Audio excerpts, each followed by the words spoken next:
পরিবেশে স্নিগ্ধ হাওয়া মাতিয়ে তুলেছে আজকের এই মনোনিবেশ পরিবেশটিকে, এবং যেটা না দেখলেই ভুল হয়ে যাবে এবং উপভোগ না করলে যেন একটু কমতি কমতি মেহসুস হবে, এটা উপভোগ না করলে নয়।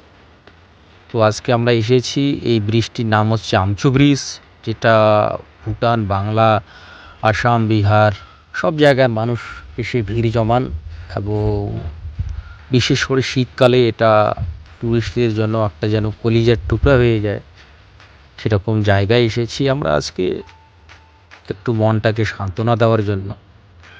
তো আপনাদের সাথে আমরা কিছুক্ষণ সময় অতিবাহিত করব, এবং খুব মূল্যবান সময় এটি। আপনারও সময়কে আমরা গুরুত্ব দিয়ে অনেক সম্মান জানাচ্ছি।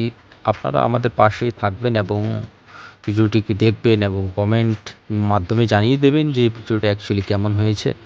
তো যাই হোক, কথা আগে না বাড়াই, এই যে উপরের দিকে যাচ্ছি আমরা, ধীরে ধীরে ধীরে ধীরে উপরের দিকে যাচ্ছি।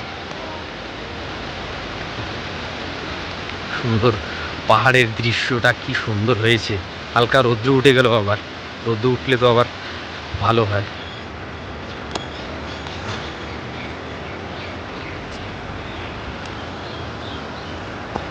পাহাড়ের সৌন্দর্য আজকে একটা যেন খুব সুন্দর ভিউ বানিয়েছে। পাহাড়ের উপরে কত সুন্দর বড় বড় গাছ, এত সুন্দর এই গাছগুলো দিয়ে কত না কিছু হবে, ভালো ভালো কত কিছু হবে। হ্যালো,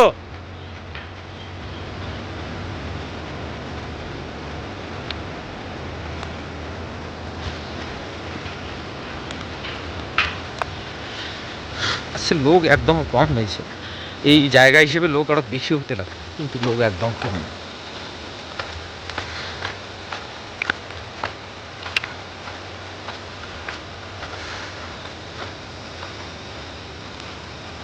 এই ছিল ঝুলন্ত উপত্যকা। আমরা যেটা ঝুলন্ত উপত্যকা না, এটা ঝুলন্ত ব্রিজ, আমরা পড়েছিলাম ক্লাস 10-এ হবে বোধহয়, যে ঝুলন্ত উপত্যকা। ঠিক আছে, এরকমই একটা আজকে ব্রিজ। হ্যাঁ, এই যেটা উপর দিয়ে, এই দিক দিয়ে গাড়ি যাওয়া আসা করে, সে লাস্ট বর্ডার আর কি, ওই দিকেই শেষ। ওই দিকে আর ইন্ডিয়ার মানুষ যেতে পারবে না, যদি যেতে যায় তাকে পাস বানাতে লাগবে। দেখুন আপনারা, এটা পাহাড়টা,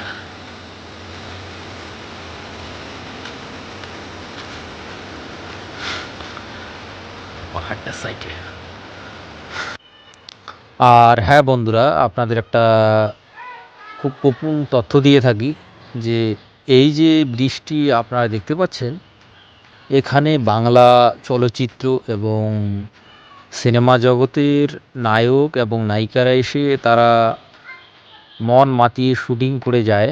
আপনারা হয়তো ইদানিং যে যদিও আমি দেখি না সিনেমা, তবে দু একটা গান দেখেছিলাম, সেখানে এই ব্রিজটা দেখেছিলাম। তো যাই হোক, এরকম অনেক আসাম বাংলার নায়ক এবং নায়িকারা এসে তারা নিজের শুটিংটা করে যায়, এবং যখন শুটিংটা হয় তখন এখানকার যে লোকাল মানুষরা আসে, তারা এসে ভিড় জমায় এবং নায়ক নায়িকাদের দেখে।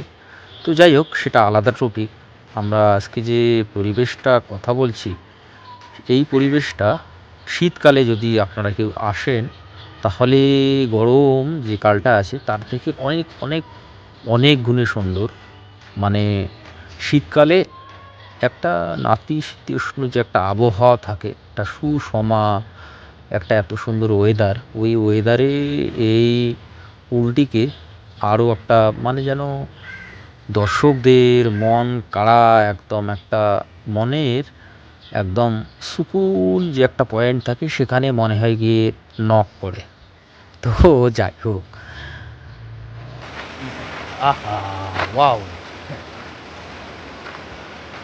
তো আমাদের ঘোরাঘুরি হয়ে গেল, এখন এখানে একটু হালকা খাওয়া দাওয়া করে আমরা এখন চলে যাব বাড়ি।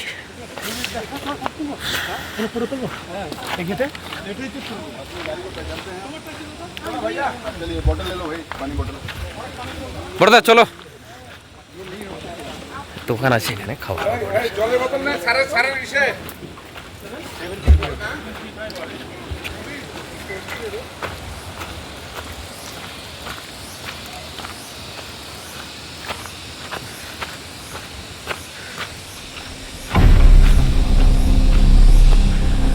দাদা চলে যাচ্ছে। তো যাই হোক, এই ছিল আজকে আমাদের ভ্রমণ যাত্রা। ছোট্ট একটি ভ্রমণ যাত্রার মধ্যে আমাদের যে পরিবেশের সাথে যে আমরা কিছুদিন থেকে মেলামেশা একটু ফারাক করে নিয়েছিলাম, সেটাকে আরও শক্ত এবং পোক্ত করে নিয়ে নিলাম। এখন আমরা আরেকটি জায়গায় যাচ্ছি। এরকম ভুটানে শুধু একটি জায়গায় নয়, অনেক এরকম জায়গা আছে যেটা ঘোরাঘুরি করার জন্য এবং